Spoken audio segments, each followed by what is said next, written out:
Bonjour, nous sommes le mercredi 4 septembre 2024 et le sujet sera l'IA et les cours pour des collégiens.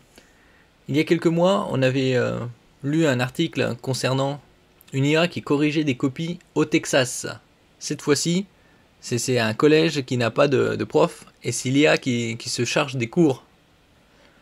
Avec le progrès au niveau de l'intelligence artificielle, d'ici peut-être 10 ans, ce sera un directeur de collège. N'oubliez pas de vous abonner pour plus de news sur le monde de la high-tech ainsi que les bons plans également sur mon Twitter et en dessous de chaque vidéo en description. Ces collégiens n'ont aucun prof, c'est l'IA qui s'occupe des cours. Un collège lance une expérimentation grandeur nature des cours assurés par l'intelligence artificielle pendant toute une année. Sans professeur, l'établissement est persuadé que l'enseignement sera très efficace. On va se demander comment l'IA va gérer les élèves. S'ils sont perturbants. L'IA va prendre notre travail. Vous avez déjà entendu cette phrase, n'est-ce pas? Ça date déjà dans les films de science-fiction de plusieurs décennies. Au-delà de la formule choc, elle a un fond de vérité puisque des employés ont déjà été remplacés par l'intelligence artificielle. Et avec l'automatisation, depuis pas mal de temps, pas mal de postes ont été remplacés par des machines. Certains pays craignent même un impact négatif massif sur l'emploi. Il faudra une reconversion et demanderont à l'IA quel job faire. Mais il y a des métiers qui sont en théorie à l'abri.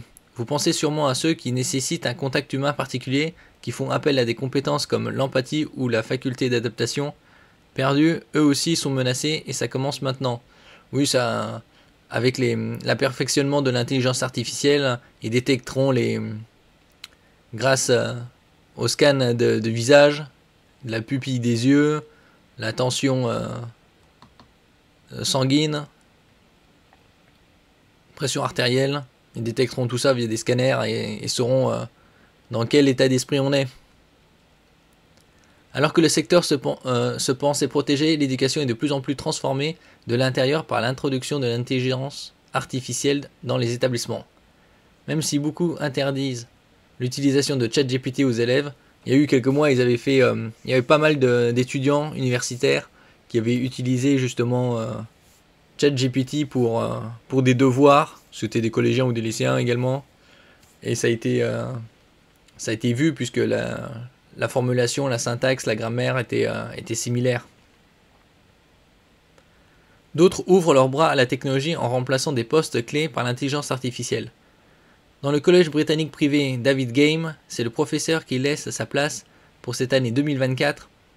Une vingtaine d'élèves va suivre le programme Cyberwing qui consiste à suivre des cours assurés par l'IA. Il faudra voir s'ils pourront transmettre ça sur internet, quelques cours, voir comment ça se passe. Et surtout l'évolution du niveau des élèves. L'IA donne littéralement des leçons à ses collégiens. Rudolph Elliott Lockhart, directeur général de l'association des écoles indépendantes, est très enthousiaste. Le programme Cyberwing est fascinant. L'utilisation de l'IA pour piloter une approche d'apprentissage adaptatif a le potentiel de véritablement changer la donne et au David Game College, il cherche à étayer cette approche innovante avec une sérieuse expertise pédagogique. Concrètement, l'IA, chargée des leçons, repère les forces et faiblesses de chaque élève afin de lui proposer un cursus personnalisé où elle insiste là où l'étudiant en a le plus de besoin. C'est comme chaque prof devrait le faire. On verra ce que ça donnera d'ici, on va dire, 3 mois, 6 mois, 1 an plutôt, vu que ce sera sur une année complète. Les résultats, l'évolution. Pendant l'expérimentation qui va durer toute l'année scolaire, 3 professeurs seront chargés de surveiller le comportement de l'IA, ainsi que des plans de cours proposés. Certaines matières restent l'apanage des enseignants humains, comme les arts plastiques ou l'éducation sexuelle. Le collège attend des résultats encourageants pour une adoption plus large du procédé. Probablement avec quelques tests et par-ci par-là. Ce sera peut-être adopté dans différents pays vers 2030. Là, c'est encore un peu tôt vu que c'est juste une année test dans une classe. Merci pour votre écoute et à la prochaine.